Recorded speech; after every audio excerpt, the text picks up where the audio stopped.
Good evening, everyone. How is everybody doing? Good evening, sir.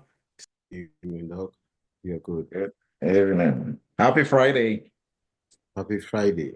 Yeah, Memorial Day weekend. So I think some uh some folks will have a 3 day and a 4 day weekend. How is everybody doing? Right. Good evening, sir. Yeah, good. Good. Happy Friday.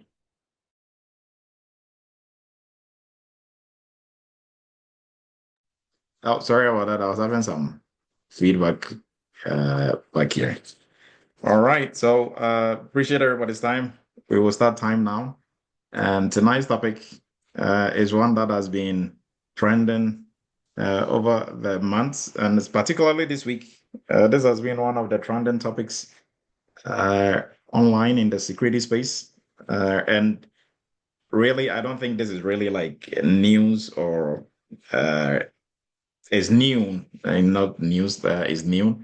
The impact of AI on cybersecurity and what we do in the cybersecurity space, right? The benefits, the challenges, right? That is what we are going to be looking at. We are going to be looking at it extensively from all the different uh, lenses that we look at cybersecurity.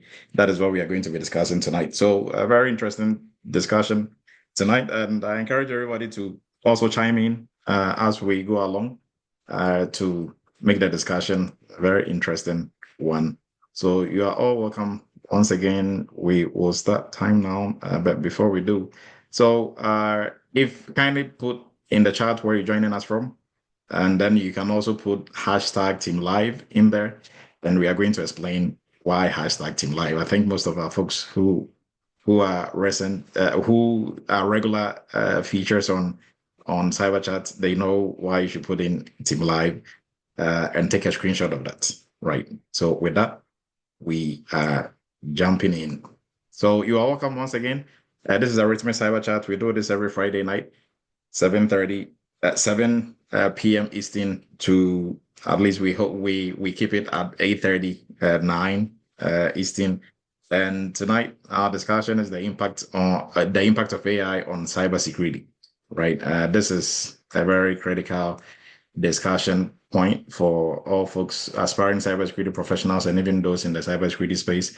And one of the biggest questions, when it comes to this is will AI replace cybersecurity professionals, or can AI replace cybersecurity professionals? That is going to be the last answer that we are going to address in the whole entire presentation that we are going to go through, right? So I encourage everybody to stay through to the end.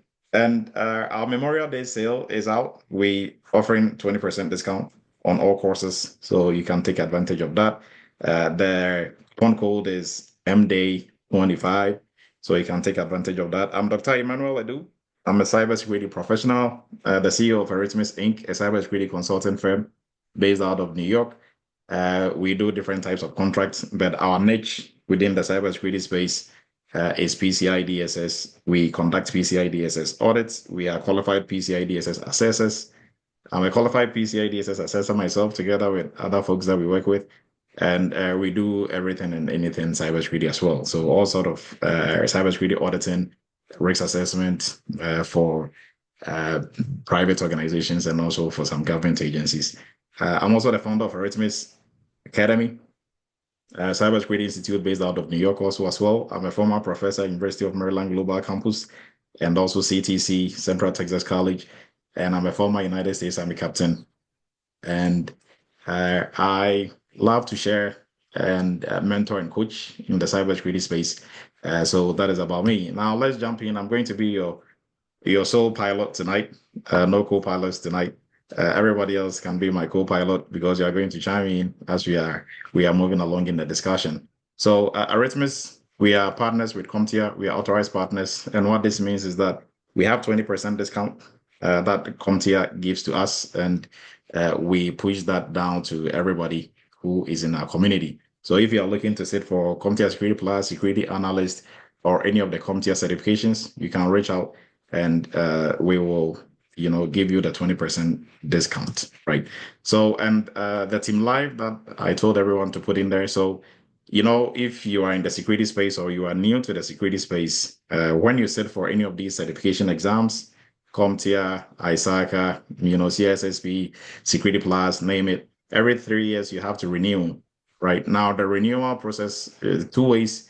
You can either resit for the exam or you can use what we call continuous educational points. So some companies, they call it CEUs, others call it CPE.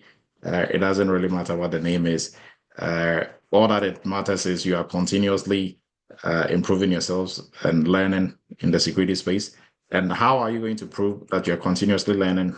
The example is what I just showed you. So if you put hashtag team live in the chat and you take a screenshot of it, every hour that you stay on this call is going to count as 1 point. And depending on the certification you want to renew, sometimes I think for CompTIA it's like 50 points or 25 points, depending. ISACA and BEMS is 20 points per year, right? And 60 or 80 thereabout for 3 years. There's something on I think it's 20 per year, right? So as many of these that you attend, you can put in there and gradually, just listening in, that will help you to renew your certification without risk, sitting for the exams again. Or if you choose to sit for the exams again, that is also another option, right? So we have our WhatsApp group. The link has been posted in the chat. That is for Cyber Chat. So if you want to, stay up to date on what is going on in the Cyber Chat space, you can join this group. And then also on WhatsApp, on YouTube, we are transmitting this live on YouTube. And all previous Cyber Chats are on YouTube. So you can go to YouTube and watch all those as well, right? And we encourage you to subscribe and share our YouTube channel to your friends and families who are interested in cybersecurity, or just, sometimes you are just going to get information to protect yourself, even if you don't want to pursue a career in cybersecurity. So it's always good to, stay tuned to what is going on on Cyber Chat. So tonight we will look at cyber news, the impact of AI on cybersecurity, and then panel discussion is going to be everybody, right? Everybody's going to chime in. So for cyber news, what are we looking at? The first thing in the news is one of the trending news this week. That is the role of or the growing role of AI in cybersecurity. So AI has as technological advancement that we are experiencing now, it is playing a key role in the defensive and offensive side of cybersecurity. What does this mean? So for the main two areas of cybersecurity that we looked at last week, the defensive and offensive side. On the defensive side, we are using AI to defend how we are protecting our networks and everything that we are doing. On the offensive side, we have ethical hackers and real hackers who are trying to, steal from us. Both groups, ethical hackers, they are working for us. The ones that are more dangerous are the real hackers who are trying to breach our systems. They are also using AI to make their work easier, faster as well. Now, the different companies in the security space are also adopting AI in what they do. Different types of, so Palo Alto is one. And Palo Alto is one of the big players when it comes to the networking space.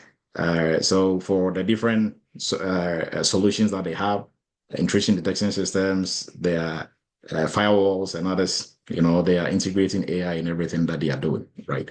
Now, the cybersecurity market is projected to grow from 15 billion in 2021 to 135 billion by 2030, right? So what does this mean? It means there's a lot of business in the cybersecurity space. So whether you are selling software, whether you're a cybersecurity professional, whether you're a cybersecurity company, right, there is that massive growth, right? So, and for folks who are looking to branch into or switch into the cybersecurity space, this is a good news for you because cybersecurity space, the money in there is growing. So more money for cybersecurity professionals, right? Now, next on the list is some cloud security issues that we are going to be addressing. Now, CISA has warned of potential attacks exploiting, misconfigurations in different SaaS platforms. And so we are looking at AWS, Azure, Google Cloud, and all these cloud providers And some of these might also, on the Agile side, we are looking at Microsoft 365, backup solutions, and others. Now, who is CISA? I think we discussed this last week or last 2 weeks. Who is CISA? Is this CISA the certification, or who is CISA? And why are they warning? I mean, CISA warning, it means CISA is an organization. So which organization is this? Anyone? No one remembers who CISA is? The Cybersecurity Authority in the United States of America. Yes, but like what is the full meaning of CISA? Critical Infrastructure and Security Authority or some agency. Yeah. Yes. Yes, right on the money. So CISA, they fall under Department of Commerce, and they play a critical role. They, play a very critical role in everything that we do in cybersecurity. So it's them together with everybody else, NIST, NICE, and all those organizations. They work hand in hand to help. But for them, they really track vulnerabilities and threats that are going on in the security space. So if they are advising for us to be on the lookout for such misconfigurations, then I think we should take them more seriously. Now, if your organization is in the cloud, or you have your own cloud set up on the SaaS part, and we've done cloud security, right? A session on it. There's on our YouTube channel. If you were not part of it, kindly go back and look at it. What do we mean by SaaS? When we say SaaS platforms, SaaS, what does that stand for? I know we have some cloud aspects from our cloud security class. They should help us out here. Software as a service. Software as a service. Oh, go ahead, please. I really couldn't. Software as a service. Okay, software as a service. And what does that? So for somebody who is very new to the cloud, or who is new to cybersecurity in general, what does this mean?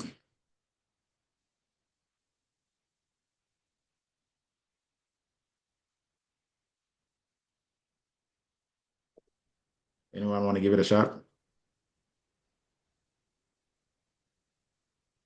I think we have a bunch of our cloud folks on here. Frank, please go ahead. Yeah, Dr. Edu, it means they are just providing software services to an entity, just software, either hosting or some sort of a service they're providing to an entity. Okay. Yeah. Anybody else? Who want to go grandpa style?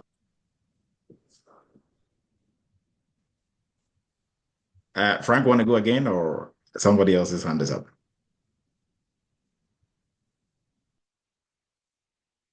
Patricia, please go ahead.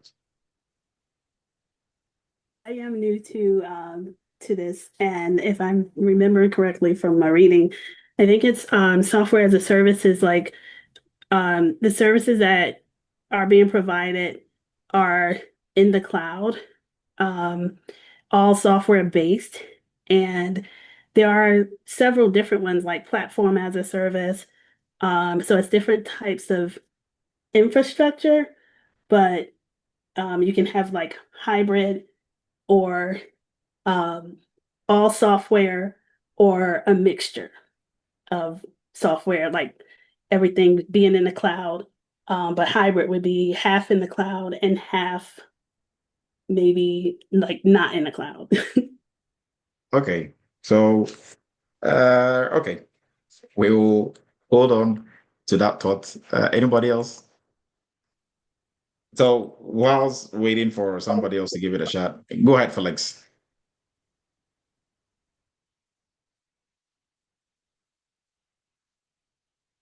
Yeah, Felix, please go ahead. You're muted if you're trying to speak. Okay. Can you hear me now? Yeah, I can hear you now.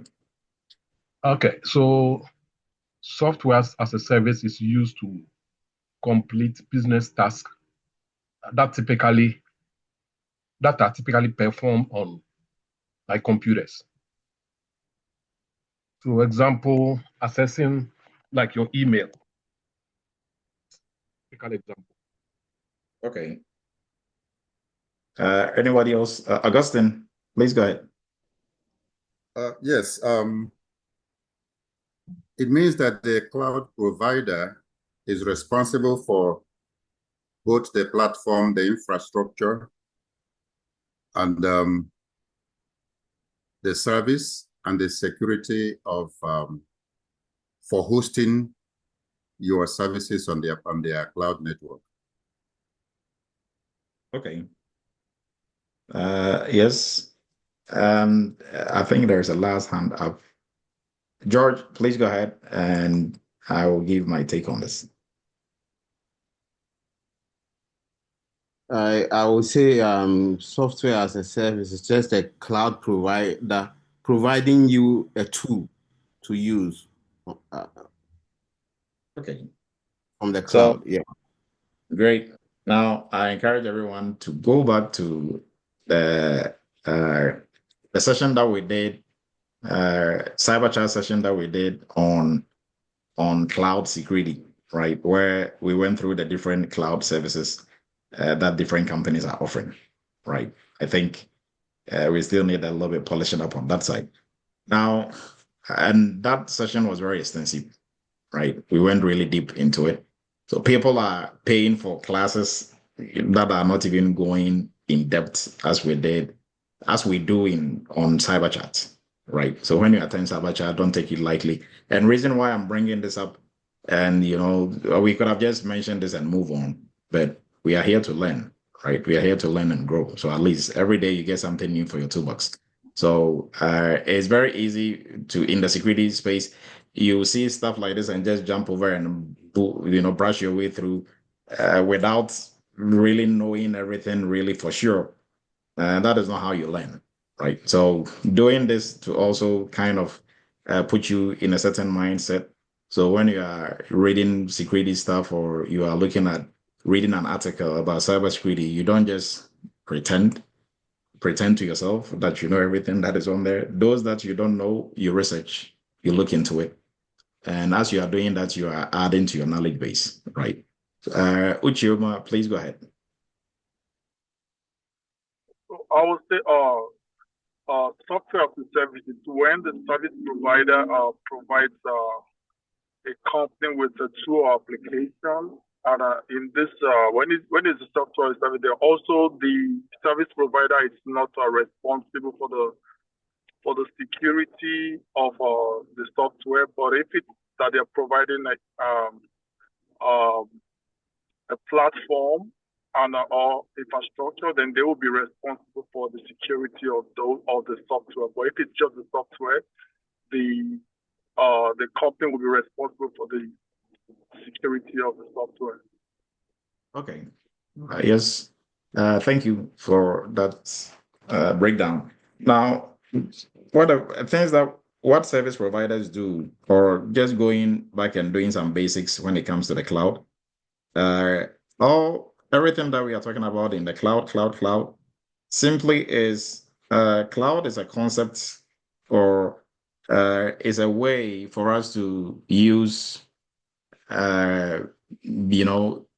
use what we would have normally used on our network, our servers, our computers, different systems.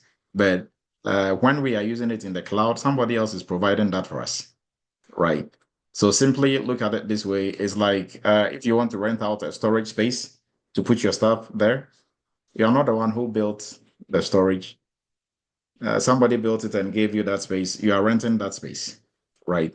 So using that particular example, that is a very good example. Now, for different storage companies, look at them as different as like AWS, Azure, and Google Cloud, right? So the different storage companies that we have, like Cube and others, they are doing something similar on the physical side, like what AWS and others are doing. Now, for what we use normally when we want to rent out the storage, we just rent the space, we put our stuff in there, and we lock it, right? Now, what if there is a storage place whereby they don't have the space for us, but they just have the structures, and then we put our own walls in there. We build our own walls, and then we create the whole place. We do the tiles and everything, and then before we put our stuff in there, right? Maybe we need the place bigger or in a certain special way, but they don't have that way, so they just give us the space, and then we create everything, right? And then put our stuff in there. That is one service. Or they can do everything for us to just go in there, put our bags, put our stuff, and then we go our way. Or they can also just give us almost the land with, some infrastructure on the land, and then we build our, own columns and everything, and then we build from there, right? Build our own storage space, and we still pay them because they provided the land and, some of the infrastructures that we need to build on it, right? So in the IT side, what we do in, the cloud services, they provide either the infrastructure for us to build our platform on and then build our software on that, or they provide a platform for us to just build our software on it, or they provide the software and we just use it, right? So traditionally, if the cloud wasn't there, in our company, we are responsible for building our own infrastructure, and then, building our own platforms and building our own software, right? But now if we want to borrow or if we want to rent that from another company instead of us providing that, because if you do that traditionally, it's very expensive to get a data center, to buy all your equipment yourself, to manage it, the security side of it, running electricity, everything. But if somebody else is doing it for us and we are renting, then, it's a bit cheaper. So we are not going too much into the cloud, but this is the concept. So when we say we have, these are the services that all the cloud service providers, they provide or we can get from them. It's either infrastructure as a service where they just give us the land and some structures on it, not much, and then we build our platform and then we build our software on that. Or we can, patronize platform as a service. So at this point, they give us the land, they build the infrastructure, they build the platform, and then that is the service we are, purchasing from them, right? And then we build our software on it. Or they can have the software built already. So all we do is we just, use the software. So we are using Zoom right now.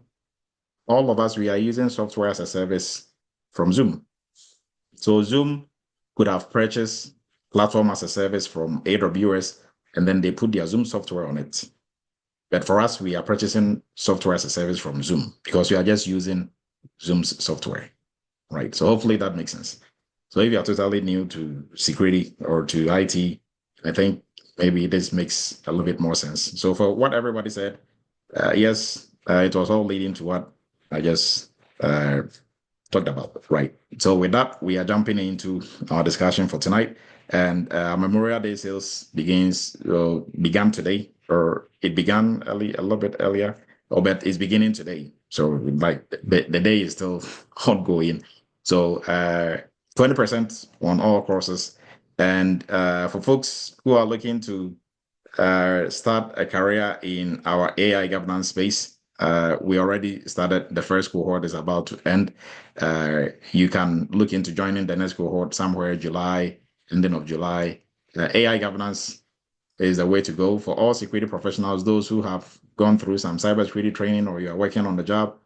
This is the new thing for you to look at, right? And you are going to know why as we go through our discussion tonight, right? And then for our cloud space, if you're a security professional, you also have to know how to move in the cloud. You have to know cloud security as well.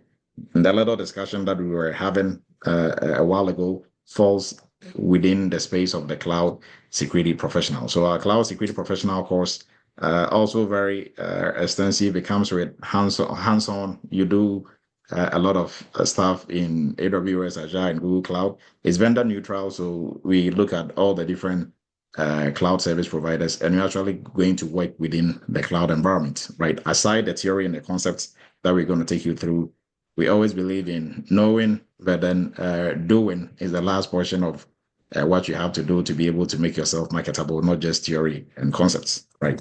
And for folks looking to begin your career in the cybersecurity space, this is where to start.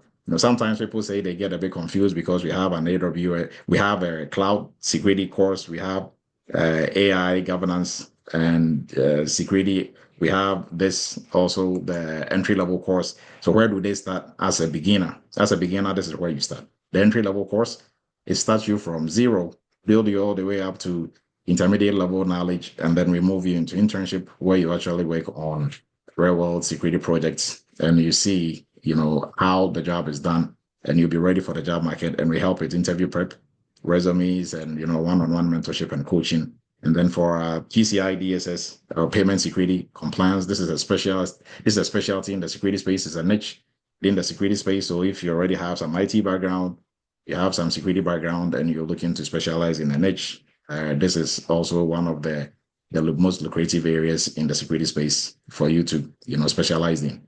And our GRC internship, the new cohort is starting tomorrow, 10 a.m. Eastern. Our March folks, we are going to communicate to you when yours will be starting, but the new cohort is starting tomorrow. So if you are still sitting on the fence waiting to join, we encourage you to join before we start tomorrow morning, right?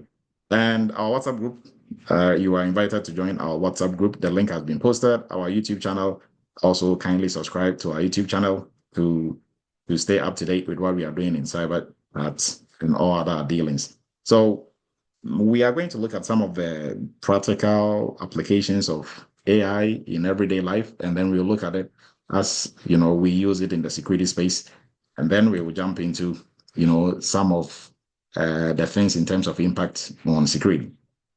So in our everyday life, we are all using AI in one way or the other, right? Maybe you might not even be aware of it, but everything from your smartphone to all the different devices, your smartwatch, that is counting your steps, your smart scale, your smart, home, your smart windows, all of it is using some form of AI or the other, right? So if you are using Siri, Alexa, even on Netflix, Amazon, Facebook, right? Facebook will be recommending some people to you, or you take a picture, you go to, I know for Android, you go to look for your picture and it will be popping up some spaces, or you just take a picture of somebody, it will bring all the other pictures the person took. All that is using AI, right? The search engines that we are using, they are all using AI. So we use AI on day-to-day basis. Now, I know everybody is familiar with this. You go to different websites and you're going to see this come up. And, on the left, it is telling you to select all the squares with traffic lights, right? So we go through, we select, and then we move on to the next. Now, unknowingly to most people, what do you think this is, and why do we have this? Maybe two or three folks can give their take. What is the name of this thing? We have all experienced this if you go to different websites. They want to see that you're not a robot. But is that really the main goal or the intent of this? Anybody has some history on why we are encountering this in different sites that we go to?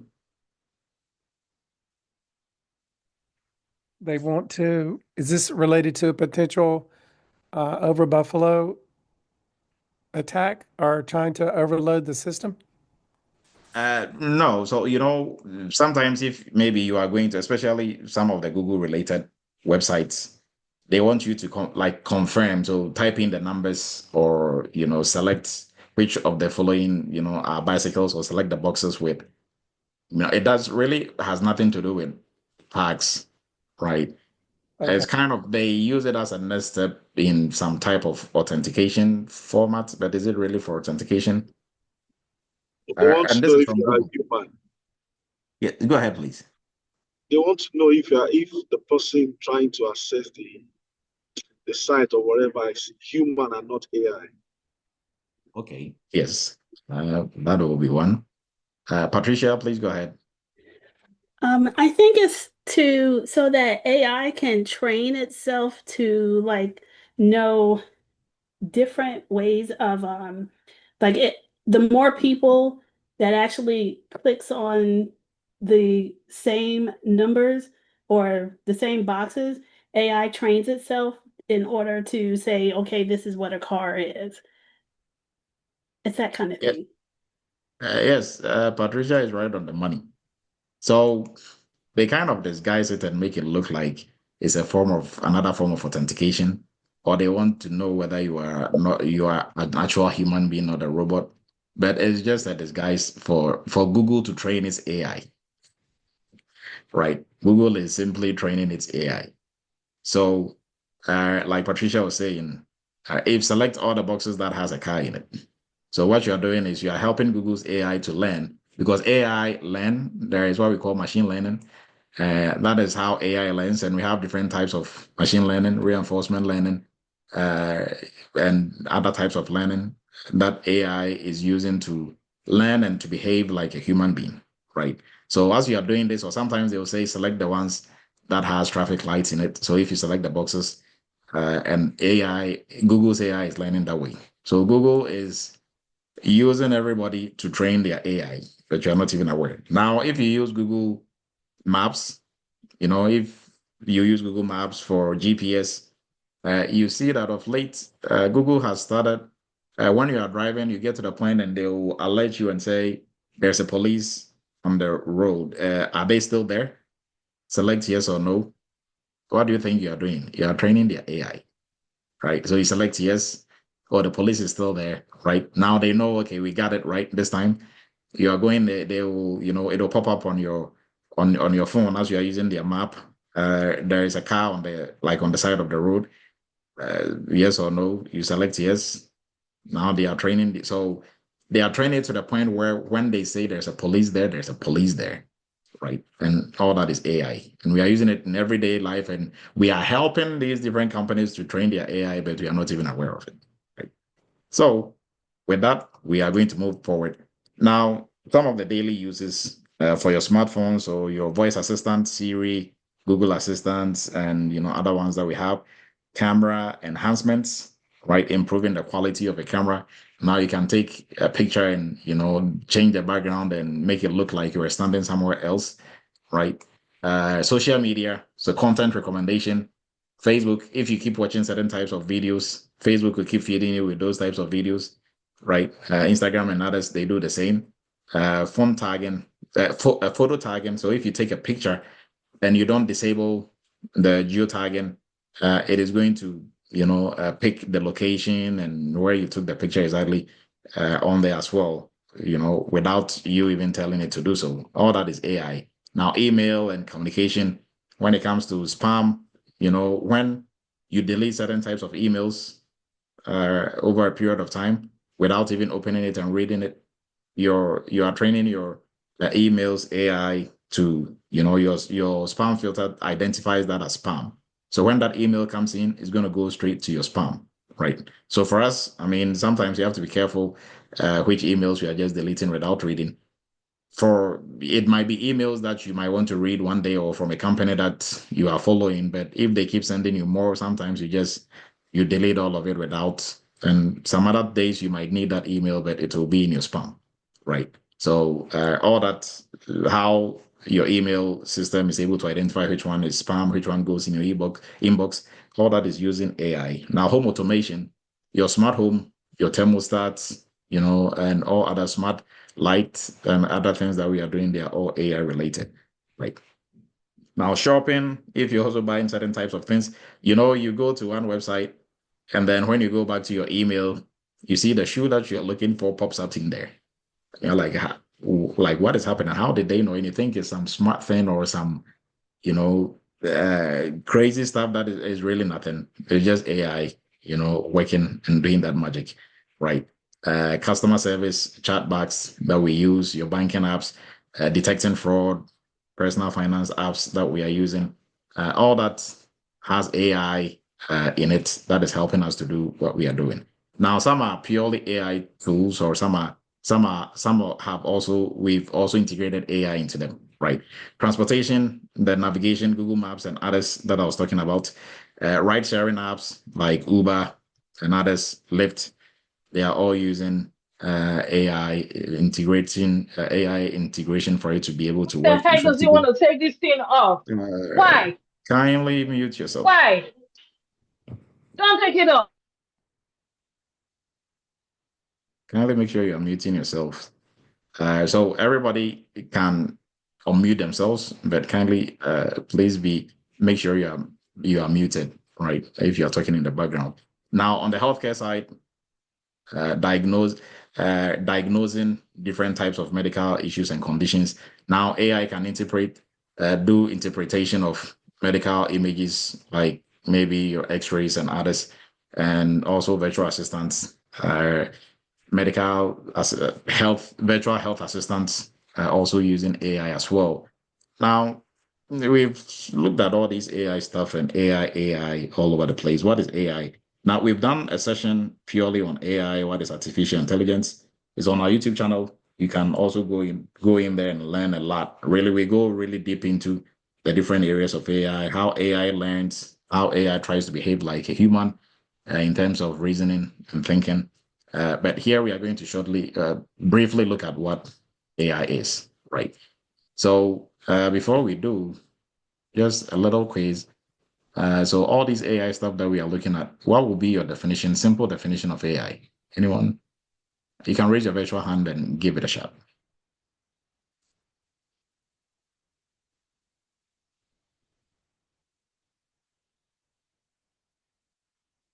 How would you define AI?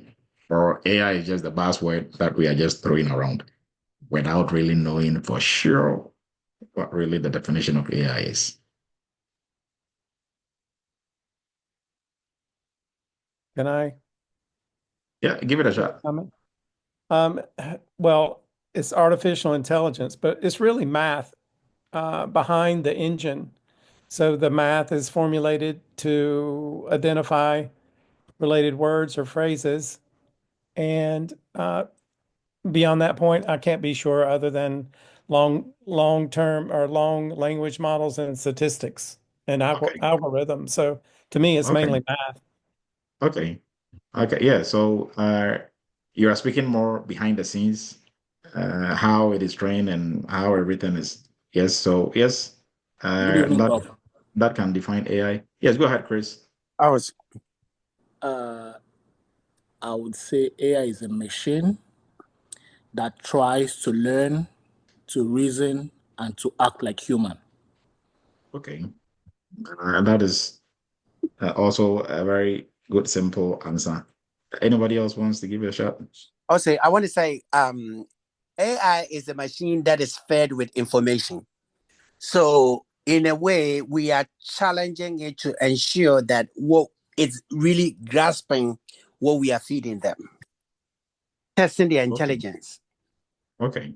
The intelligence you impact into them, because they cannot do anything without humans feeding the information to them. Okay. Great. Anybody else? I can try. Okay, give it a shot. Okay, for me, because I was learning a lot about the different types of neuro-linguistic programming. And when I see the AI doing similar things, AI is basically mapping the human brain and how the human brain functions and using the similar pathways to give us a different answers or to come to the conclusion and give us the solution for different tasks that we don't need to do ourselves to save time or to save money or whatever you're using, and basically to help you perform much better in any task that you're doing. Okay. Yes. Felix, please go ahead. Okay, so it's a program that aids humans to execute tasks within a short time. Okay, so Felix says it's a program. I think some other people were saying it's a machine, right? So which is it, a program or is it a machine?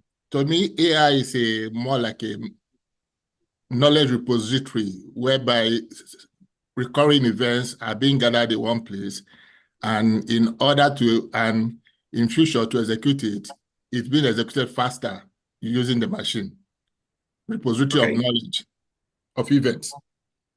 Okay, so let's go back to the everyday AI that we encountered and we use. Is everyday AI that we encounter and use, is it a machine or is it a software? Doc, I think it's machine. both. It's machine and software. Well, when we look at like the hardware you will say it's a machine, but the hardware, something runs on the hardware. Yeah. Right. Assembly language. Yeah. So all AI, all AI, they are algorithms. Yeah. Algorithms are softwares, right? So they will run on a machine for the machine to do stuff, but really, the AI itself, AI is a software. Yeah. Right. So, and what what makes AI unique from all other softwares that we have out there is that AI tries to mimic the human reasoning, how humans think and do stuff. Right. So, just like how you see a baby, and the baby is trying to learn, everything that we are doing, the baby is looking at it, trying to do, as they are growing, they are doing different stuff.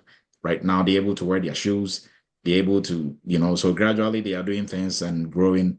That is how AI also learns, and that is how we also train AI, right? So how you train a human, AI gradually, does the same thing. Now, in the AI space, we have different types of AI algorithms doing different things. We have general AI that can, generally answer stuff and do stuff, and we have expert AI tools that can, mimic experts. So it can be for law, it can be for the health side. So it will try to, behave like a doctor or, a lawyer, or when we have different AI tools doing different things, right? Now, how we train AI is also a different, subject altogether. Now, we use data to train AI, depending on what we want it to do, and depending on the type of AI algorithm that we are looking at. So we will have the software there. The software is written, the code is written, is able to run. Now, that is not enough, right? We have to now start training it, right? So we train it with different data, and there are different types of ways that AI learn. Anybody remembers those? We talked about those a while ago when we talked about AI. So we have supervised learning, unsupervised learning, and the last one is what? Anybody remembers some of the ways AI is able to learn, like the machine learning, the different types or concepts in machine learning? Reinforcement learning. Yes, reinforcement learning. Thank you, Chris.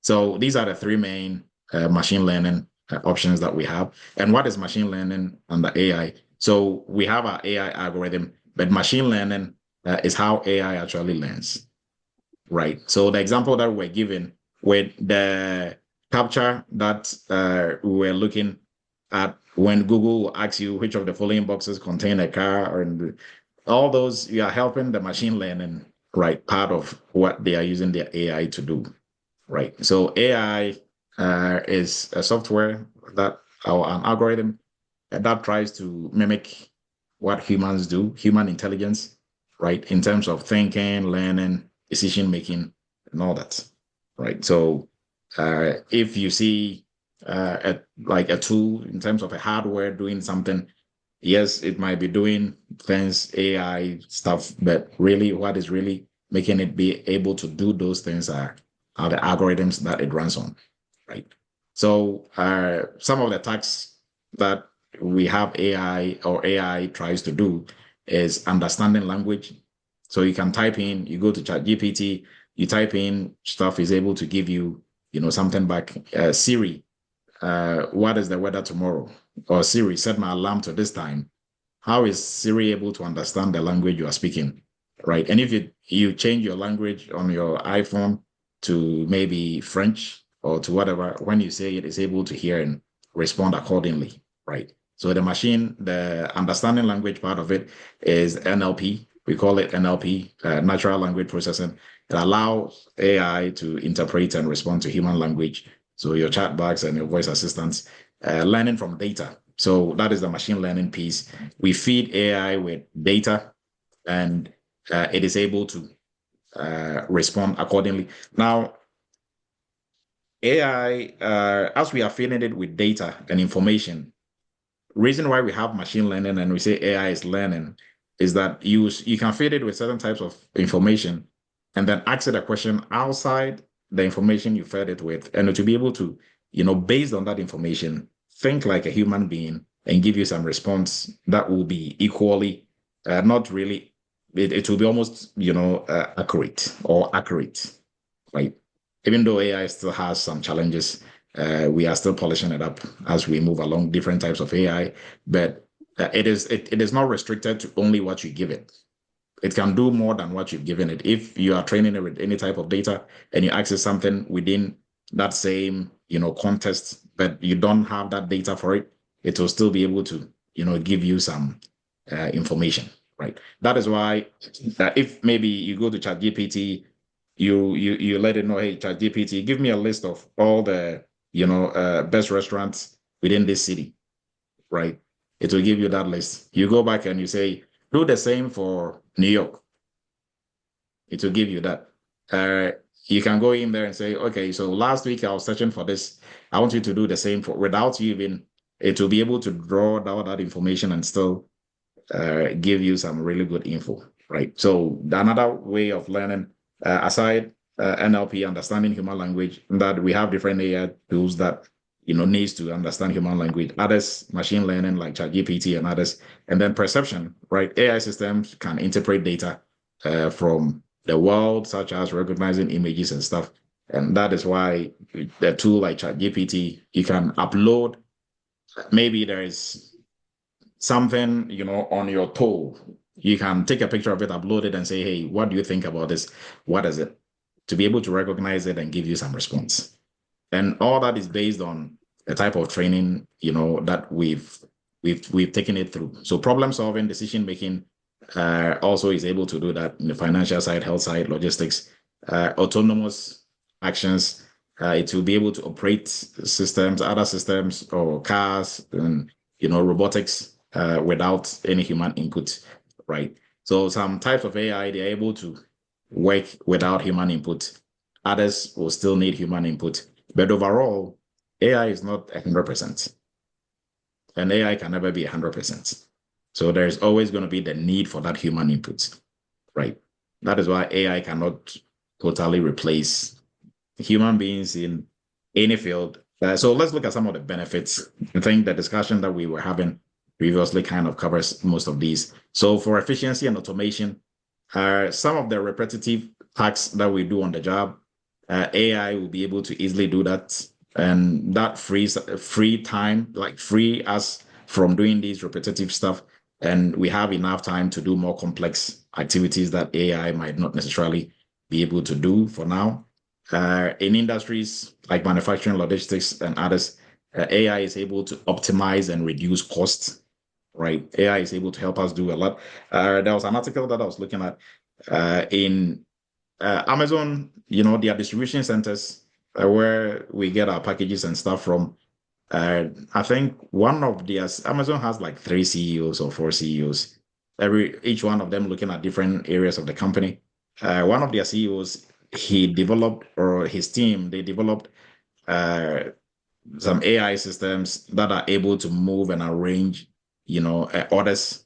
So if you first they have to people have to go through the orders that are coming online and they have to rearrange them and stuff. But now all that is done through AI. So, it frees up time and you don't have to do all those stuff, for them. So you just have to go in there, you scan, you grab, and you can send the machine to go grab it and bring it to you and pack it and everything, right? So that makes life more easier. Now, enhanced decision making. So with the data, how AI is able to analyze data in a very short time, it is able to give us, a lot of information within the shortest possible time to enhance the decision making process in organizations across different sectors, right? Health, finance, business, and others, right? So AI really is doing some good stuff. Now, personalization, AI can also tailor experience to like online shopping, streaming. If you go to your Netflix, it pulls up, similar or movies that you're going to be interested in or programs you'll be interested in based on what you've watched previously. All that is done through, the integration of AI. The healthcare side, still the same thing. Safety and risk reduction, still the same thing. AI is helping a lot in those fields, right? Accessibility. So tools improve accessibility, such as text to speech and hearing impaired or navigation tools and others, right? AI is able to do a lot within that space also for us as well, right? So we are going to look at some of the issues that we might encounter with AI, and we are looking at everything here in general terms, and then we will narrow it down to the cybersecurity space, right? What we are able to use AI to do in the security space. And then we will look at how AI can replace or cannot replace security professionals. And that will be a very interesting discussion. I encourage everybody to chime in and also give their take on that side as well. So as we are diving in, our Memorial Day sales ongoing started today. It will end by the 31st. So if you want to join the internship coming up and other programs, you can do so. Our AI governance specialist course, this is where we actually take you through the basics of AI, build you all the way up to intermediate level knowledge and almost pushing up to all the way advanced knowledge. Now here, you're not going to write in code for AI. We are looking at the governance, the risks, the compliance side of AI, right? Our cloud security, also very intense cloud security class. We go over all the different cloud service providers, concepts, theories, and then we move into actually working in the cloud, looking at it from the security perspective. And there's a lot of hands-on that you're going to go through and do also. So we encourage you to look into this. The next cohort will be starting in July. And for our entry-level course, for folks who want to break into the cybersecurity space, this is the best course that will help you break into the cybersecurity space with a lot of hands-on and real-world work experience also under your belt before you start even interviewing. And there's one-on-one interview prep. You get a coach who is going to also walk you through and mentor you throughout the whole entire program. And then our PCI payment compliance. If you're already in IT space, you're already in cybersecurity space, you're looking to specialize in a niche, we encourage you to look into our PCI program as well.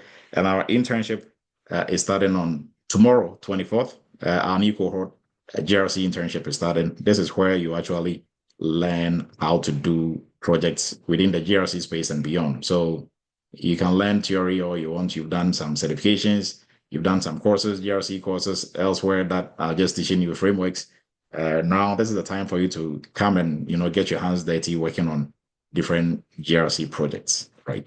So what are some of the issues and challenges that we face in the AI, right? Now, before I go through the list that we have, what do you think are some of the issues or possible issues in the use of AI, right?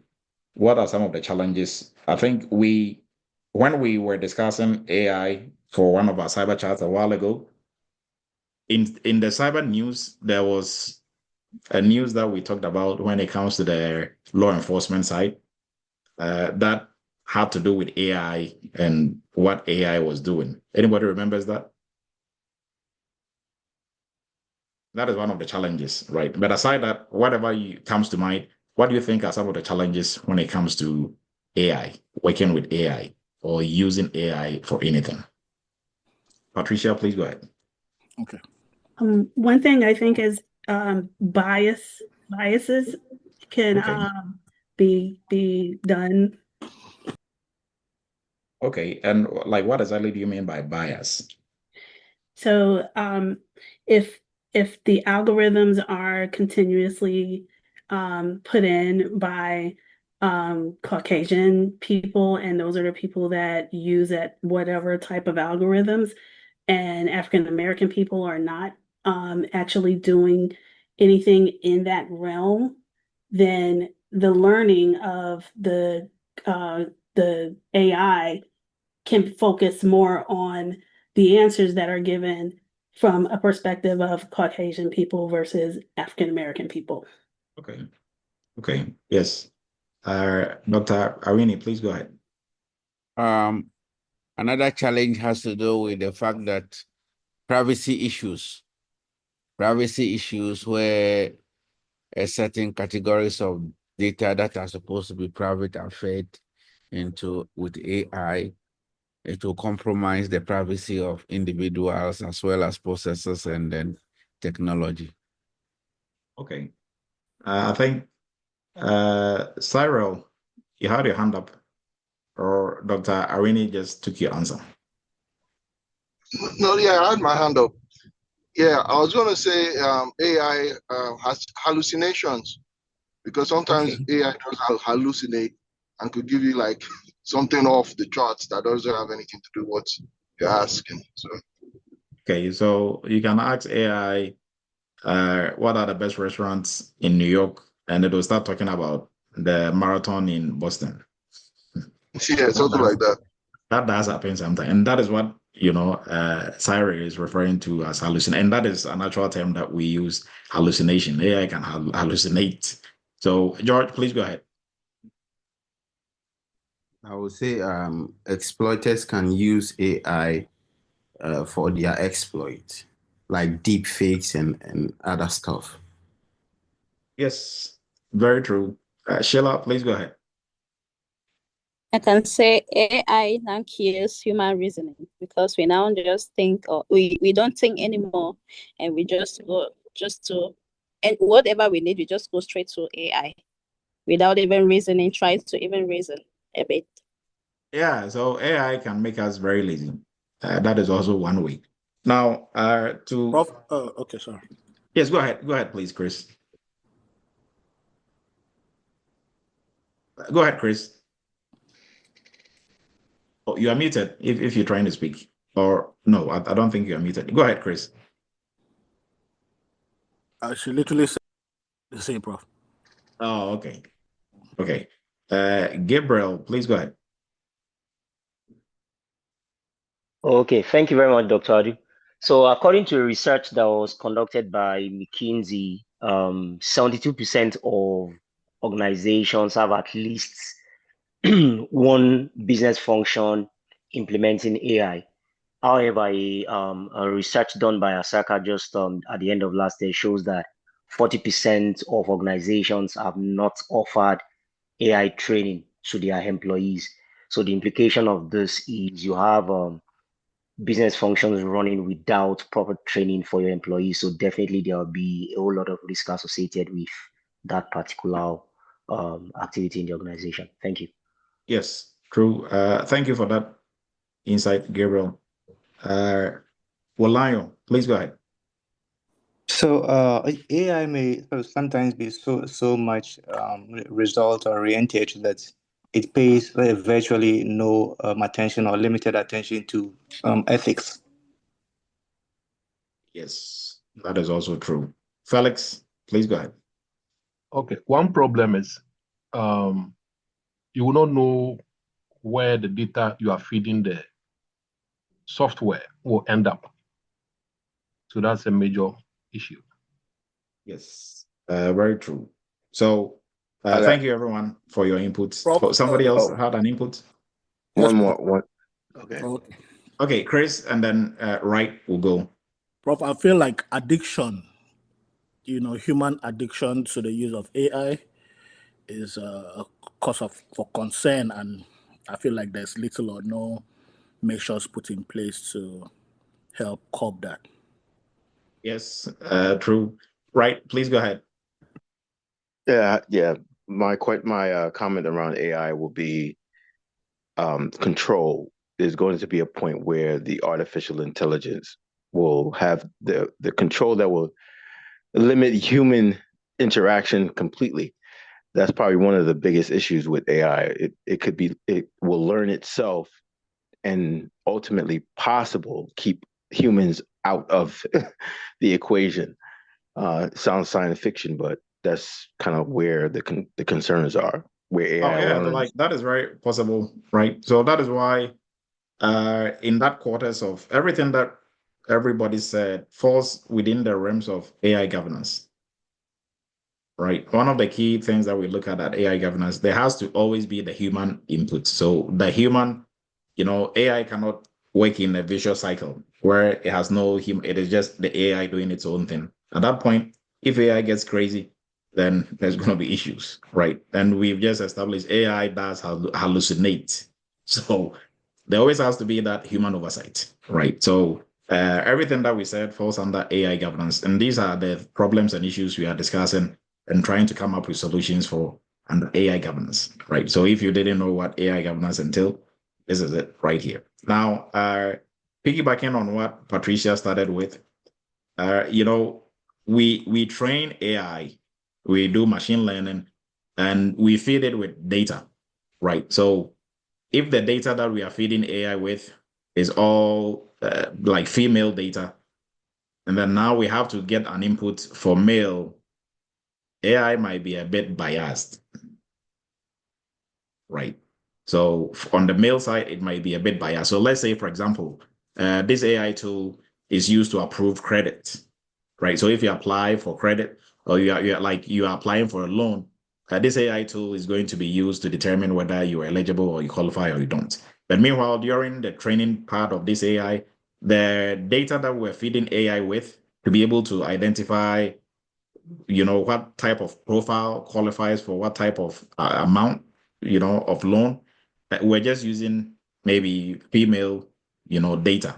So a female, it can be black, white, blue, it doesn't matter, but all female, right? And that is what we fed it with, and AI has been trained on it to identify which are some of the risky, profiles. And, if you have these attributes, you are risky and all that. Now, when we are done, and that is all that we fed it with, yes, AI can still, assess male counterparts, but it is going to be a little bit more biased on the male side. So if we give AI 10 profiles to, assess, and 5 of them is okay, so 10 for female and 10 for male, it might probably the same profiles with the same credit score and almost the same, levels of risks. AI will approve the females more than the males, right? Because it is carrying some traits of bias from how it was trained, right? So we have that tendency also there, right? And there are different AI tools so in the AI governance space, one of the biggest issues is bias and fairness. How do we eliminate bias? How do we really enforce fairness? And then we go into ethics and we go into, transparency. So I think somebody was talking about the data that we are feeding AI, that we are training AI with.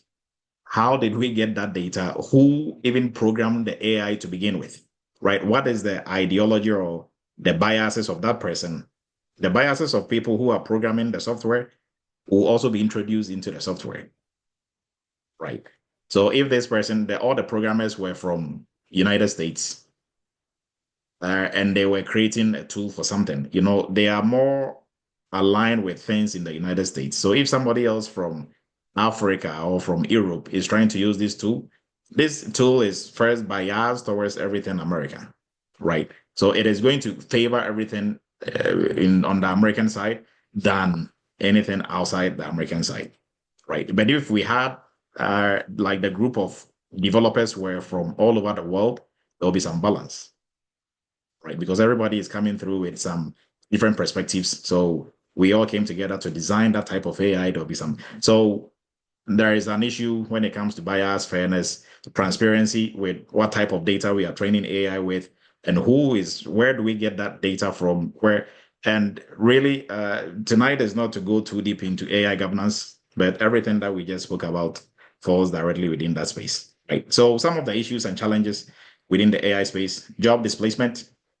So some of the automation through AI may lead to loss of jobs, right? Some of the things, if you're in any role, I remember if let's say you work in a factory and all you do is put stickers on whatever product, it comes to your line, you put a sticker on it, right? You can easily be replaced by an AI in no time, right? Because that is an automated something that they can just have an AI tool do that, right? Program it and the hardware will be doing that, putting the stickers on.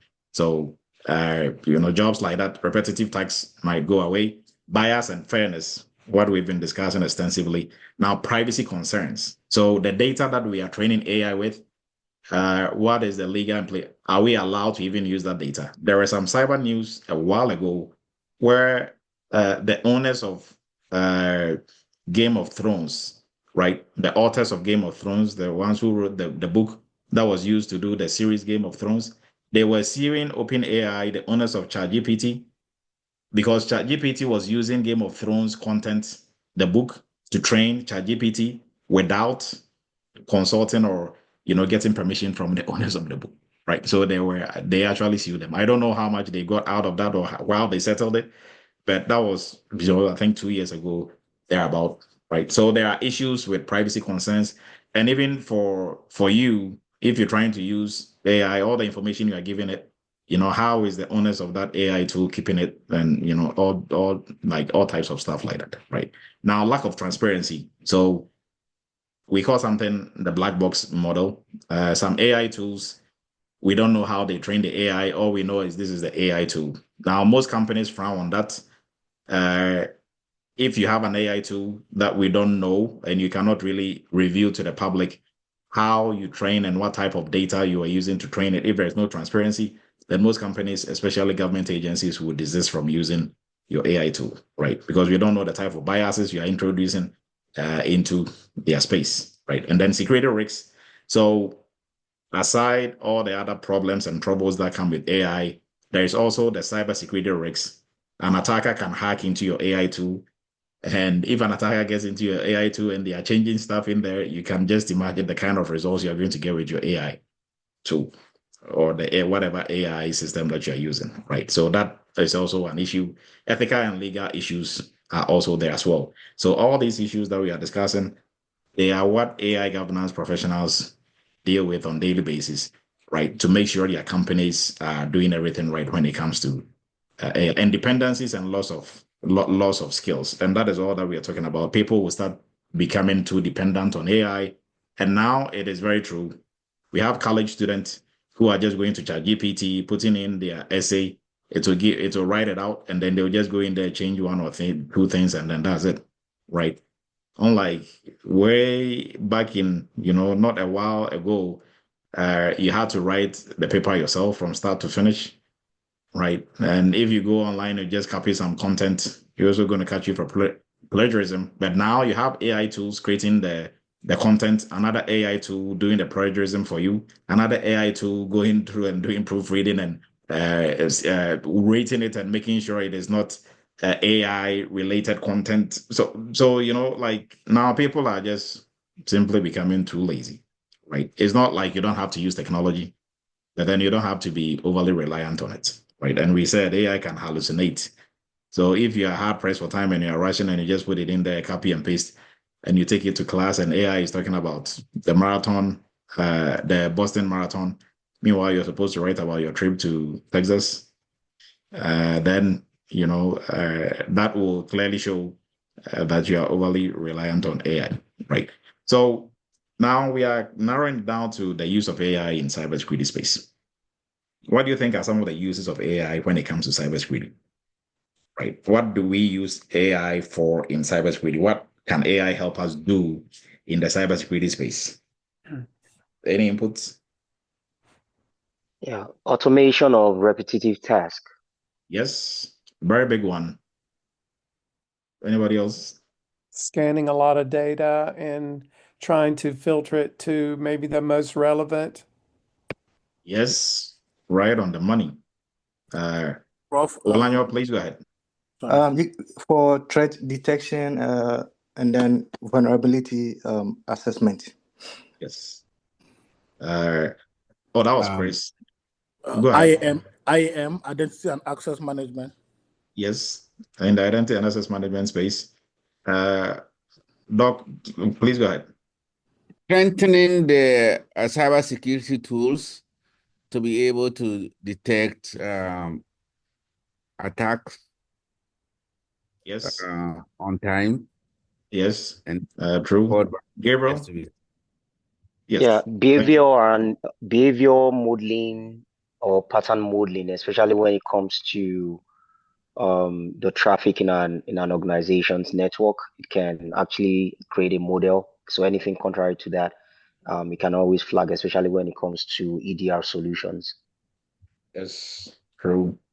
Anybody else? I think Gabriel. Walanyo, were you able to give your take? I think Chris. Yes. Okay. Yes, I did. Okay. Thank you.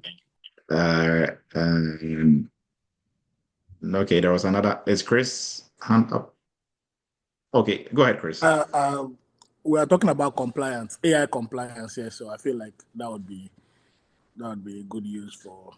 That's what we're using AI for, cybersecurity. Okay. Okay. Oh, compliance. Okay. Okay. Good. So I think everything that everybody said right on the money when it comes to what we use AI for in the cybersecurity space. So AI plays a very critical role in what we do in cybersecurity now. It makes our life easier, right? And that is why our last discussion is going to be in the space of, can AI replace cybersecurity professionals, or what is your take on AI versus the cybersecurity professional?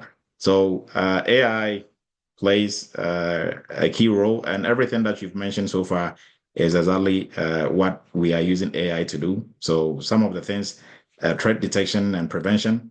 So detecting anomalies, malware, and others. Now, some of these things, we had other tools doing it now, but with these tools being integrated with AI, it makes it even more powerful, right? So your anti-malware solutions, your different network control systems, your firewalls, your intrusion detection systems, now they are more smarter than they used to be, right?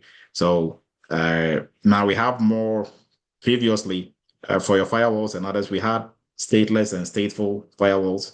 Now we have next generation firewalls, which falls directly on the lines of stateful firewalls, because they're able to think for themselves, analyze, traffic based on their own parameters, and decide which ones are bad and which ones are good, right? So, and then we have automated responses, right? So in real time, AI is able to give us some responses to make us know, hey, there is something going on your network, and this is really falls within the space of the SOC analyst and the SOC, the operation centers, right? The security operation centers, incident response automation.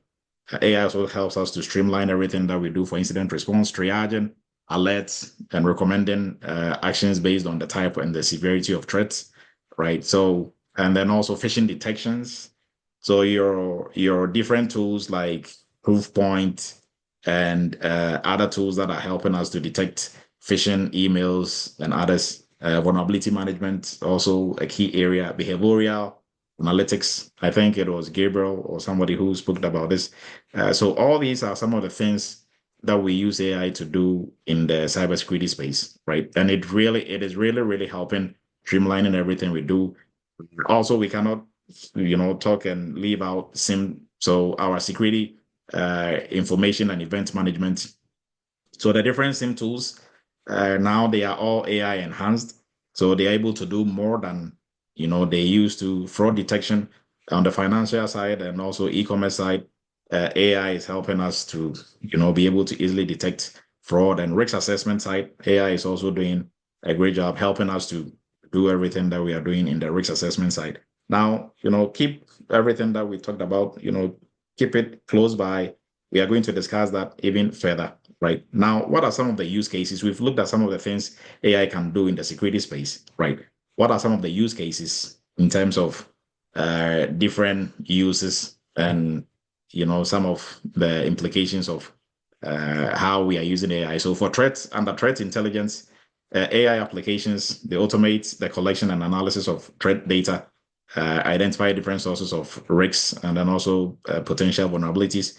And the use case predicting, it helps us with the prediction of future attacks, understanding the attacker's behavior, and developing some proactive defensive strategies for us to be able to stay ahead of attackers. Intrusion detection, intrusion prevention systems. I like to do these little quizzes. What is the difference between intrusion detection systems and intrusion prevention systems? This is cybersecurity 101, right? And we are here to learn. So all these, they help us to learn as we are moving forward. What is the difference between IDS and IPS?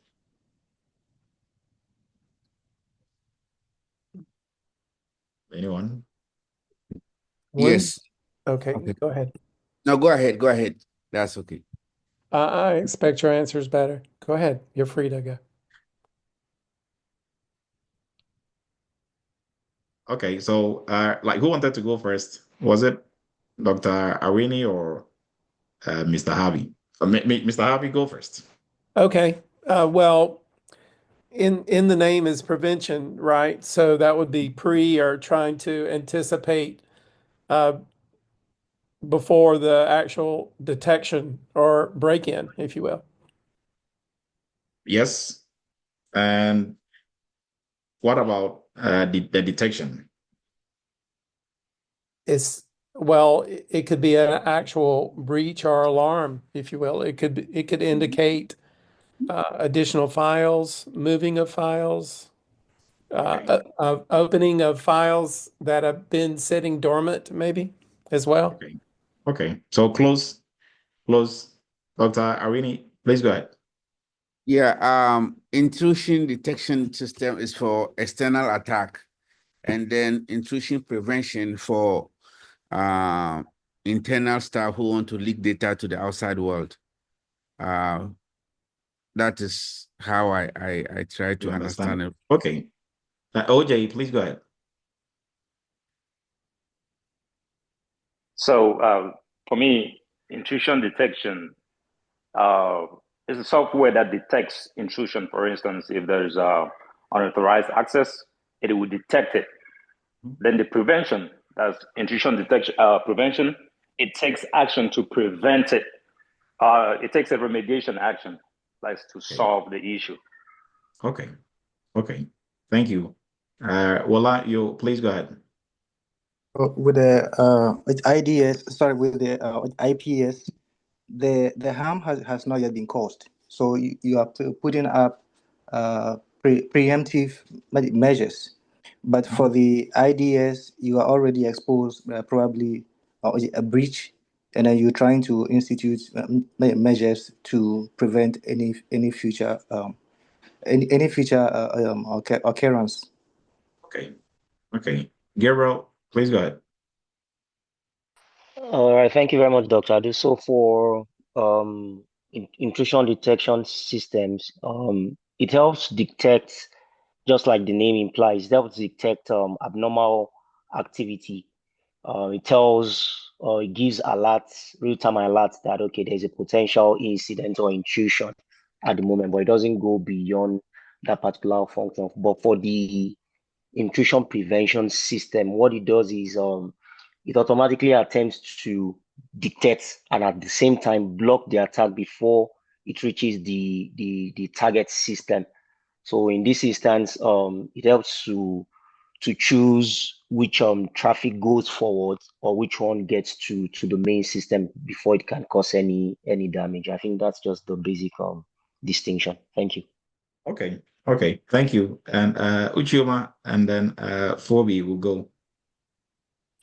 All right, so Dr. Yeah, so intrusion detection, prevention help us to stay proactive, while detection help us to identify harms that have entered the system and help us, to identify them before they cause more harm to the organization.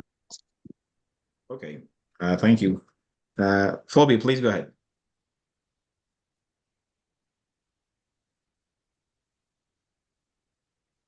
Hello. Yes. Good evening to you all. Good evening. Yes. And with the intrusion detection system, it monitors network traffic and then alerts administrators on malicious activities that is going on. And then the prevention also just detect and prevent malicious activities by actively blocking them from entering into the system. okay. Thank you, Emmanuel, and we will move forward. And for our folks on YouTube, you can also put yours in the chat and we will read it as equally as well. Emmanuel, please go ahead. Yeah, what I want to say is the same thing with the last speaker, but one, because the intrusion preventive system detects and prevents any unauthorized traffic. While intrusion detection system only detect and maybe give alert without preventing it from going through. Yes. So I think most of the inputs that were given are right on the money. So like the name suggests, intrusion detection systems, they only detect, they don't prevent. Intrusion prevention systems, they detect and they also prevent, right? So they detect and they will actively try to prevent that traffic from getting to the target, like Gabriel said. But the detection systems, they only detect. They don't go beyond the detection, right? So they only give you an alert and let you know, hey, this is going on. But before, the prevention systems will give you an alert and then try to block it also as well. Right? So now with AI integrated into it, it even makes it even better, right? Now we have our endpoint security. So for endpoint security systems, we're also using AI in there to help with our endpoint security, like our firewalls and others on our endpoint ransomware prevention tools and others also on our endpoint, and email security. AI helps us with data loss prevention tools. So tools like Proofpoint and others, they have AI integrated into it. So it blocks phishing emails. It will, send those emails to your spam, and helps arrange your inbox and other emails that might be malicious. All those, these are some of the use cases in terms of the email security side. Now, identity and access management, it also helps in detecting compromised accounts, enforcing adaptive authentication, and managing access rights dynamically. That is what we are using AI for in the identity and access management side. Now, for security operations centers, you are using it to help with triaging, right? Getting alerts, triaging, improving information, improving your incident response time and your incident response timing, reducing false positives. These are some of the use cases also in this space, right? Now, fraud detection, preventing transaction fraud, identifying thefts, and also account takeovers. AI helps us to do that, right? So it makes e-commerce and things that we do on our bank's website and purchasing things online and stuff. It kind of helps to reduce some of the fraud activities that might be in there. And then also for cloud security, it helps a lot. Securing multi-cloud deployments and different cloud environments, managing data governance, and then also ensuring compliance also as well, right? Now, network security, we cannot do network security now without everything that we are able to get from the AI space. So helping with all the different network security control systems, intrusion detection systems, intrusion prevention systems, and others, making sure our accounts are safe and all that, helping detect DDoS attacks, preventing other forms of attacks and lateral movement in there. So AI together with everything else that we are doing in terms of the people and processes side helps with keeping us secure when it comes to the security side, right? Now, everything that we've looked at, really the focus was on technology, right? The impact or the use cases for AI, the focus here was on technology. Now, we know when we talk about security, we are looking at security from the perspective of people, processes, and technology. So we've looked at technology extensively. Now, on the people side, what do you think are some of the impacts of AI on the people side? How is AI affecting people working in the security space? Or what is the impact on there? So you can combine people and processes. What are some of AI's effects on people and processes? Maybe 2 or 3 people can give their take, and then we move on. So, and whilst we are doing that, we have some inputs from here. We have Chunks on the British American. Okay, Chunks, you were asking some questions in there. Can you post the link? Oh, the WhatsApp link. So the WhatsApp link is posted. It will be posted in the YouTube channel as well. Gabriel, please go ahead. And okay, Jermaine, so 2 things. Oh. Yes, go ahead. Yeah, 2 things come to mind, and the first is the level of expertise that an average employee would require to stay accustomed with all of these developments that we've talked about. Like we mentioned, that it requires a whole lot of machine learning and getting the AI database as robust as possible. Someone has to do all of that, and it requires lots of training. And even when the AI churns out results and all of that stuff, employees need to be able to interpret that result and make good use of them. So a whole lot of training and updating one's knowledge is required for AI to be truly effective, as it would not ordinarily work effectively by itself, except with proper alignment with individuals' accuracy in interpreting results and actually training the high AI machine to do what it should do. Then you can now interpret and make it to the benefit of your own organization. Thank you. Yes, you're welcome. Thank you, Gabriel. Randall, please go ahead. Okay, thank you. I'd first say it would depend on each person themselves, and then the company culture or the department team culture, meaning some will be very, I'll say, concerned and fearful about it, and then others would embrace it. But then finally, there would be obviously learning curves in relation to the adoption of it, the use of it, and then realizing the importance of the so-called human influence to help it become better and better. But then finally, if you're on the blue team, if you will, we have to realize that we have to embrace it, because obviously our so-called enemies, they are embracing it to fight it against us. Therefore, we have to, machine up, if you will, right, to fight fairly, right, or not lose too much. Thank you. Thank you, Randall. Right on the money. Sheila, kindly go ahead, and then Patricia, and then we will look at the people and processes part of this. Go ahead, Sheila. Oh, I would say AI for us, we require a lot of continuous learning, because the cyber space keeps evolving. So it requires a lot of learning. It's continuous learning. Okay. Yes. Patricia, please go ahead.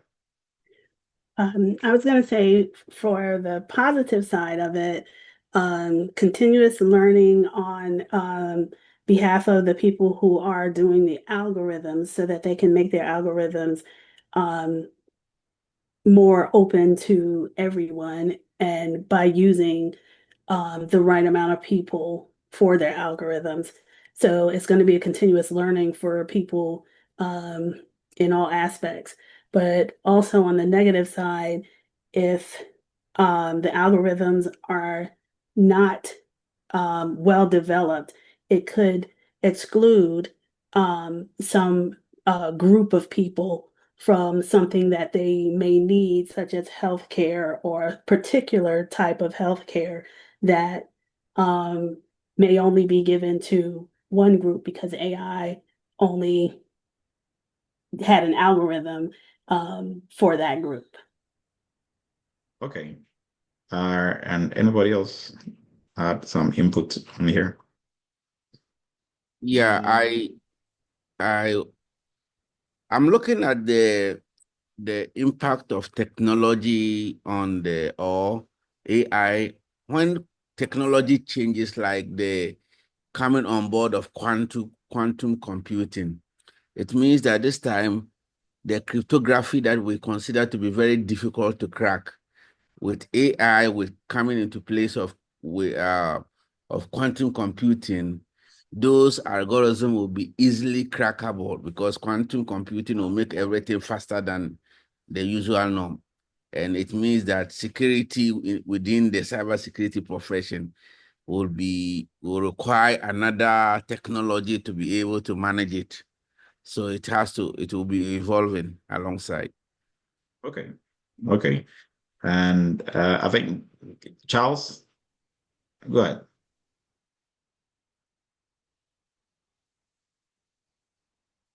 Like I said, I was thinking about the impact on people, like the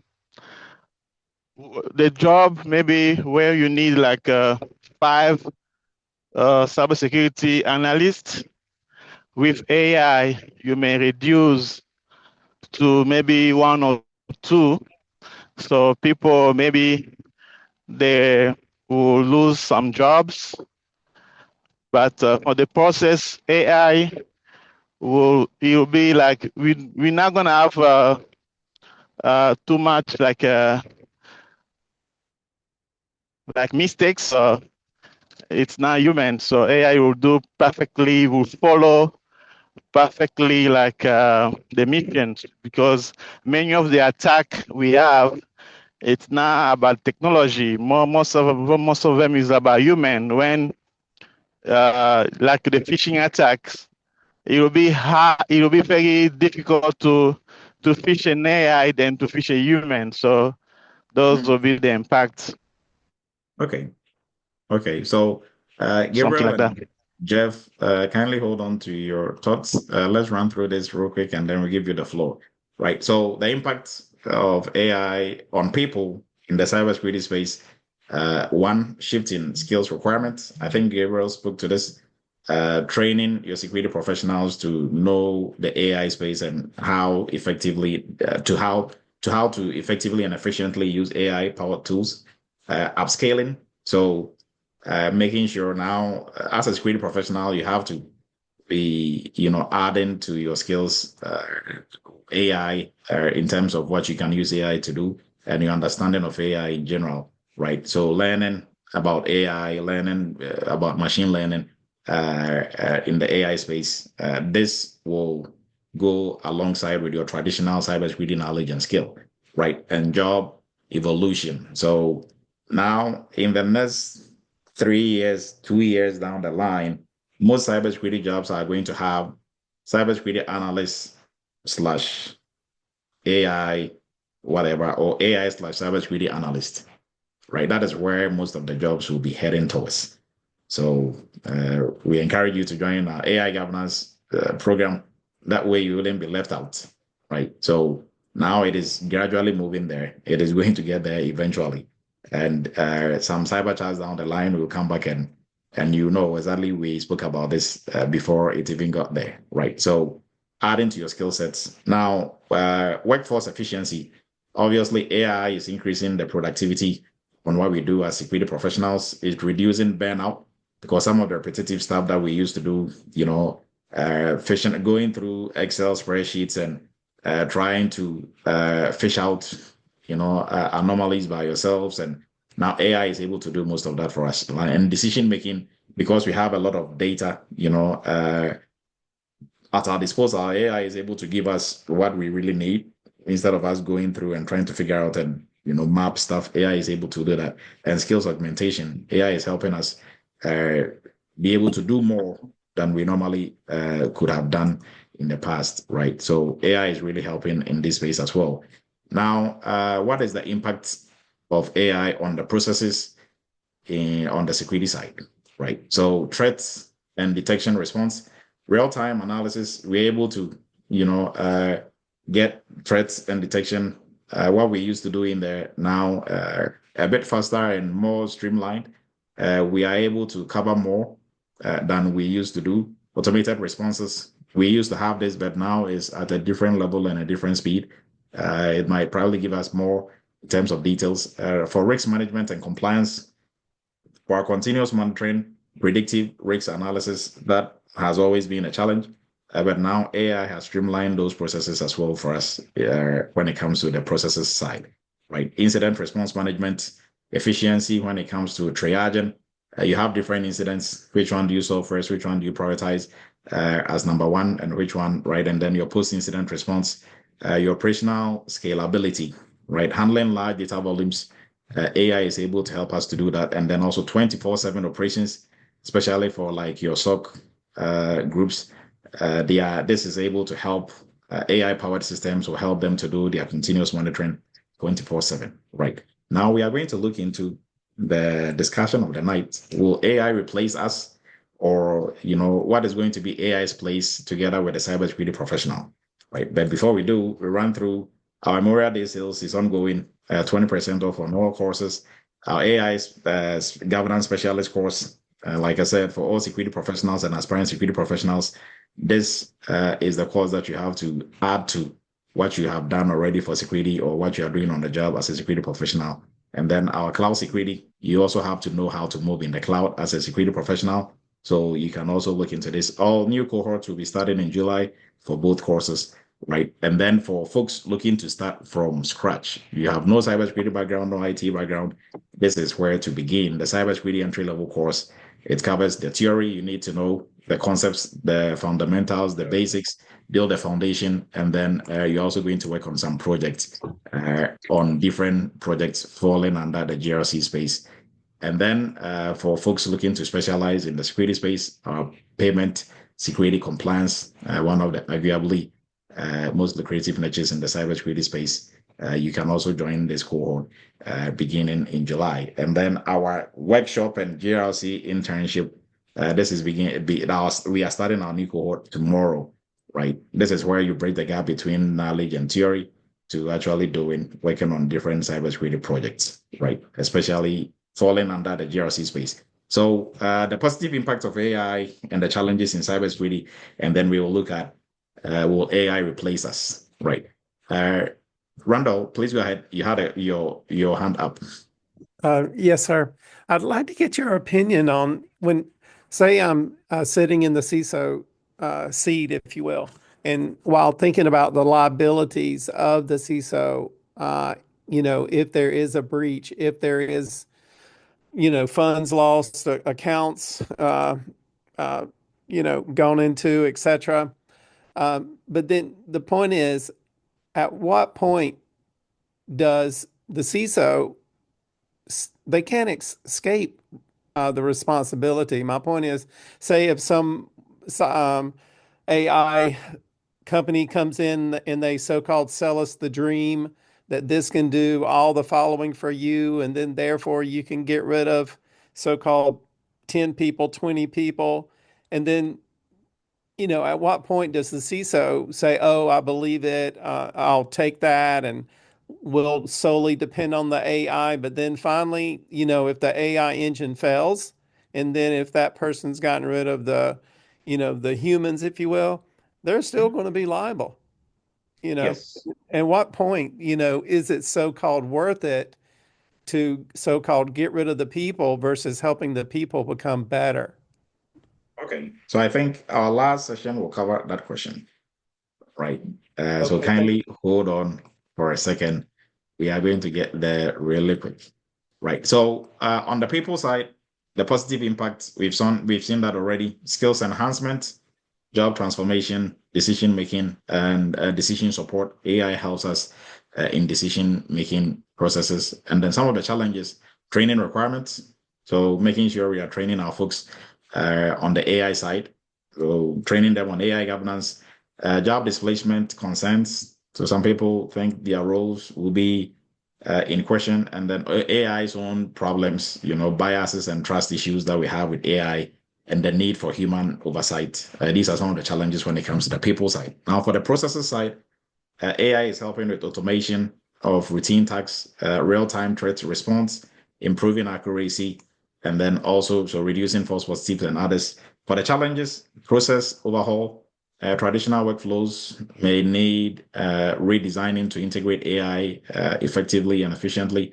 Dependency on data quality. So poor data quality can lead to ineffective AI performance, right? So whatever we are using to train AI, if that is in question, then the whole entire AI performance is in question. Now, governance and compliance, AI governance and compliance, new processes must align with regulatory standards and ethical guidelines. So for our AI governance class, this is one of the things we look at, the compliance side of AI, right? There are a lot of frameworks that you have to stay in compliance with as a company when it comes to AI side. And that is what we also look at that also as well during the program. And during the internship, you're also going to go through and do audits, AI audits with the different frameworks as well. So when it comes to the technology side, obviously, advanced threat detection, integrating AI with existing tools, and then scalability. AI it helps us to scale as well. Now, complex implementation So AI can be a bit complex to work around with. Security of AI systems, we also have to protect the AI systems already. AI is resource intensive and it's not cheap, right? So all these are some of the challenges. Now, the big question, can AI replace the security professional? And the answer is no. So AI is going to always be part and is going to augment what we do. So with the question that you were asking, AI cannot do everything for you. You have to be doing something yourself in the company for AI to help you polish it up and make it better. If you are not doing anything, AI cannot really help you, right? It's like buying a Lamborghini or a Ferrari or some fancy sports car, but then where you are driving, the maximum speed you allow there is like 30. What is really the use, right? You cannot see the performance, you cannot see. So as a CISO or in charge of anybody in charge of cybersecurity within your company, you should train your cybersecurity professionals. They should know what they are doing. They should be able to function. So any tool or any AI tool that you are going to bring on board, that is going to augment what they are doing, right? So if they are not doing anything themselves, or if there is a session of what you are doing and you think that can solely be handled by AI, that is wrong because, like we said, AI can hallucinate. So we always have to have the human oversight on what AI is doing for us, right? Now, if we also don't know how to use the AI well, that goes into training that Gabriel talked about from the beginning. If you don't train our staff on how to use these AI tools well, then having the tools really wouldn't really have that impact that we need, right? So AI cannot fully replace cybersecurity professionals, but it can significantly augment what we do and transform the roles, right? So as a security professional, you have to ensure that you are not replaceable. So whatever you are doing, your stuff and you'll be able to do it well and better than AI. Because the reason why you cannot totally be replaced by AI. We are going to look at them here shortly. So AI will help us to, elevate the roles that we are looking at, demand new skills from security professionals, particularly in AI and data literacy, strengthen our defense, right, by enhancing human capabilities, not substituting the humans, right? And the future of AI will be a hybrid. So every security professional, you have to at least be well trained on the AI governance side as well, right? So now this is the reason why AI cannot replace cybersecurity professionals. One, human judgment and context. So cybersecurity decisions require the understanding of the business context, legal implications, and ethical considerations, which this can only be done by humans. And human judgment is very critical here, right? You cannot give the whole entire context, your business context, and your legal implications, and you cannot give all those parameters really extensively to ChatGPT or any AI tool, and then give them, okay, so this is what we are trying to do. Based on that, what can you, right? I'm not sure if you've used AI tools for a while, when you use them on a daily basis, you sometimes get frustrated. You ask them one thing and they are talking totally different about something else. And every time, oh, okay, sorry, let's make this correction. And they'll come up with the same output, right? And you're trying to push it, correct stuff. So that clearly shows you that even with AI tools like ChatGPT with billions of dollars invested in it, it still has a lot of shortfalls, right? So for folks who are going in there, especially if you're applying for jobs, you just copy and paste the job description in there and you copy the bullets it gives you and you put it in there and you apply. That is why you're not getting responses, because now you're getting too lazy and you think ChatGPT will do the magic. It's not going to do the magic.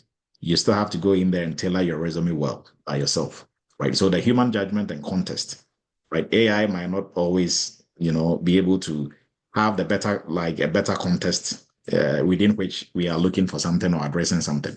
Now, creative problem solving. So human beings, we excel at critical thinking and adaptive strategies than AI, right? AI is trying to behave like this. So we are the originals, right? AI is trying to imitate us. So although AI can do some things really fast and quick, still, when it comes to, creative problem solving, is us, not AI. AI can augment and help us with the data and streamline it. That way we don't have to waste our time going through a whole, list of data to bring out, what we are looking for. Now, strategic planning and policy making, that is also us. Strategic planning, risk assessment, policy development requires human understanding of organizational goal, culture, and stakeholder needs. And this is all us.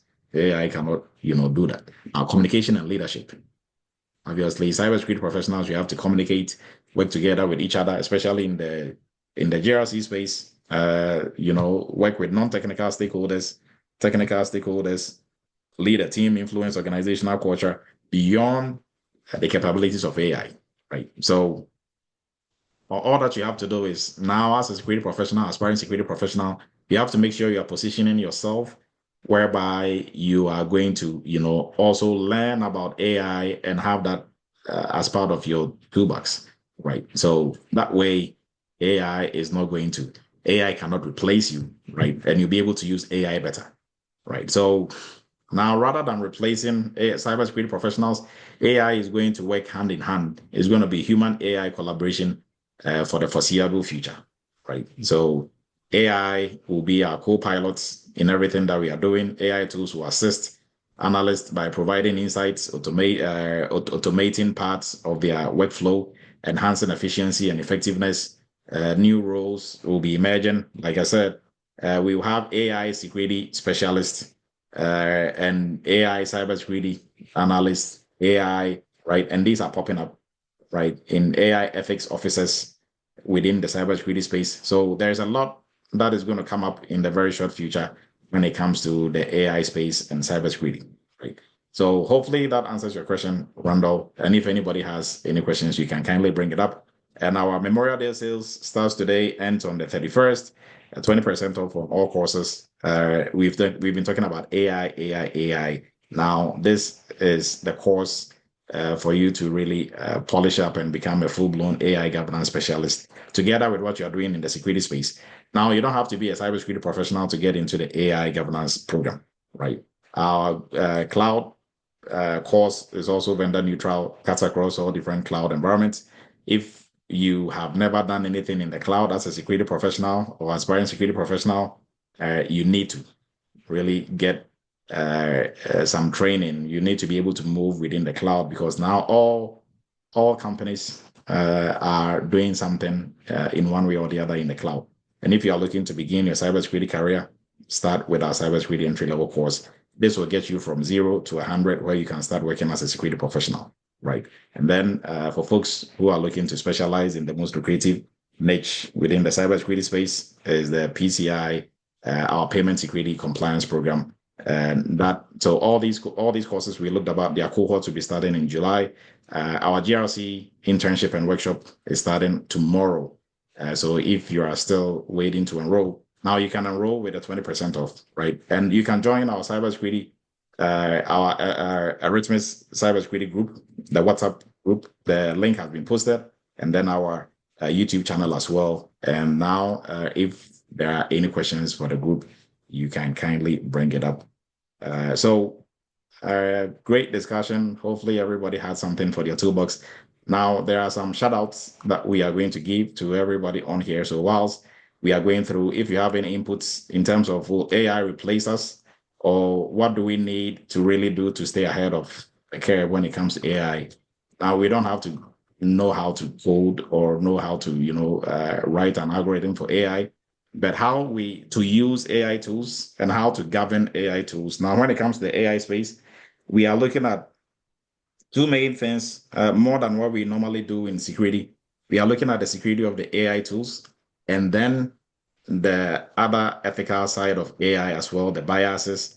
So the bias, transparency, training type of data used to train AI, all the compliance obligations that we have, right? So we are doing way more than you do in the security space, right? So that is why if you're in security already, it's good to add some AI governance knowledge and skill to what you have already, right? So Sabrina, good Friday, happy Friday.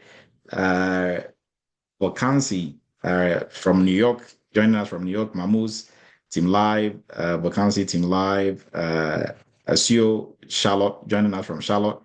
We have Daniel joining us from Houston, Rosie, Arizona, George from Ghana, and the list goes on. Ajua from New Jersey, and Kara was saying hello, Doc. Rachel from Cleveland, and Team Live, some Team Lives in here. Rolly from Pennsylvania. I appreciate everybody's time. Gabby, Florida. Gobi, Florida. And the list goes on. Cathy from Texas. Okay, so some 1 or 2 Texas in here. Oh, and then some answers from what we were discussing. And then on our YouTube, we also had some of our folks joining us on YouTube as well. Let me see if we have some shout outs from our YouTube channel as well. So we have Samuel Chunks, Samuel, Jerry Mensa, and Ernest Dusty, Samuel Dacon, Paulette, and Jermaine. Okay, and I think they were answering some of the questions in there, but unfortunately we couldn't. Smart way for folks. Okay, so there are some really good answers in the WhatsApp, in the YouTube also as well. And for everybody on here, also put in your answers in the Raphael. Also your answer. I think you are talking about the AI gets compromised. How do human get this resolved? So when AI gets compromised, that is your question. How would humans resolve this? So it depends on the type of compromise. If it is a security compromise, then we go through the normal incident response process, right, to solve it, right? And if so, in the AI side, what makes it a bit tricky is it can be a security issue, it can be a compliance or ethical bias issue as well, right? So when we talk about an incident on the AI side, it's not just compromise, it's not just security compromise, somebody breaching the AI tool, but it can be maybe AI is hallucinating or AI is not performing like it's supposed to be. That is also an incident as well, right? So if it's a security one, then we just go with the cybersecurity steps of what we do for incident response. We have Michael joining us from Vancouver, Canada. Thank you, Michael. And then we have Bernard also joining us from Ghana. Now, another question. Many of the processes are automated. Routine jobs are being taken away by AI. Yeah, so Raphael, like I said, you have to make sure you're not just putting stickers on bottles at your job, right? If that is all you're doing, then you are easily replaceable. If with or without AI, you are easily replaceable. Right? So hopefully everybody got something for their toolbox. Now, if I missed anybody in the chat, sorry, you can still put your questions in there. And for those who I think put their locations in there, we gave all of you some shout outs, and there are some answers in there. Please, I have, or the WhatsApp link has been posted, so you can have that, Haley, Uchiba, and everybody else. Okay, so I appreciate everybody's time. I think we are 9:07, 7 minutes past 9, and it's about time for us to wrap up. Appreciate everybody's time. Hopefully you gained something for your toolbox. If you join us a bit later, you can go to our YouTube channel and watch the replay of the whole, or start from wherever you joined us from, where you didn't get. You can, go in there and rewatch the video. But always is an interesting topic to discuss, AI and the impact that is going to have on security. We might do another AI topic down the line in the future. But Memorial Day, let's give some shout out to our heroes, for all our veterans and our service members. We thank you for your service, and we are wrapping up for tonight. Have a great weekend. We are going to meet same time next week. And for our interns, we are meeting tomorrow. For our new interns, 10 a.m. Eastern. For our old interns, your times will be put in there. Like your starting times will be in your charts, so you can follow that accordingly. Have a great and wonderful weekend. We'll meet again next week, same time.